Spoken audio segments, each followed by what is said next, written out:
Hello అందరికీ welcome back to my channel. ఈరోజు అయితే మన ఛానల్లో టొమాటో రైస్ ఎలా చేయాలో చూసేద్దాం. ఫస్ట్ అయితే ఆనియన్స్, టొమాటోస్, క్యారెట్, మిర్చి, పొటాటోస్ అన్నీ కట్ చేసి పెట్టుకోవాలి. 2 onions, 1 carrot, 2 potatoes, 5 to 6 tomatoes, masala దినుసులు, అల్లం వెల్లుల్లి పేస్ట్ అండ్ 4 to 5 మిర్చి. ఒక పెద్ద గిన్నె తీసుకుని స్టవ్ మీద పెట్టుకుని 5 spoons ghee and 5 spoons oil add చేసుకోవాలి.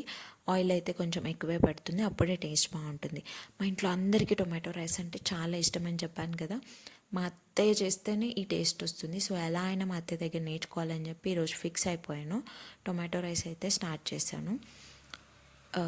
ఆయిల్ వేడైన తర్వాత కాజు అండ్ మసాలా దినుసులు ఫ్రై చేసుకోవాలి. అవి వేగిన తర్వాత ఆనియన్స్ అండ్ క్యారెట్ కూడా యాడ్ చేసుకుని అవి కూడా వేగిన తర్వాత మిర్చి అండ్ అల్లం వెల్లుల్లి పేస్ట్ యాడ్ చేసుకుందాం. ఒక్కసారి కలిపేసుకుని మనం కట్ చేసి పెట్టుకున్న పొటాటోస్ కూడా యాడ్ చేసుకుందాము. కొంచెం మగ్గిన తర్వాత టొమాటోస్ కూడా యాడ్ చేసుకుని బాగా కలిపేసుకుని ఒకసారి మూత పెట్టుకుందాం. ఈలోపు నేను బియ్యం అండ్ వాటర్ కొలిచి పెట్టుకున్నాను. ఈ టొమాటోస్ మగ్గిన తర్వాత 1 గ్లాస్ ఆఫ్ రైస్కి 2 glasses ఆఫ్ వాటర్ యాడ్ చేసుకోవాలి. వాటర్ బాగా మరుగుతున్నప్పుడు సాల్ట్ అండ్ పసుపు యాడ్ చేసుకోవాలి. ఆ తర్వాత బియ్యం కూడా అందులో వేసేద్దాము. నేను వీడియో తీసే హడావిడిలో మిల్ మేకర్ వేయడం మర్చిపోయాను, లాస్ట్లో వేసుకున్నాను. మీరైతే వాటర్ వేసిన తర్వాత యాడ్ చేసుకోండి. అంతే, కొత్తిమీర వేసుకుని సర్వ్ చేసుకుంటే టొమాటో రైస్ రెడీ అయిపోయింది.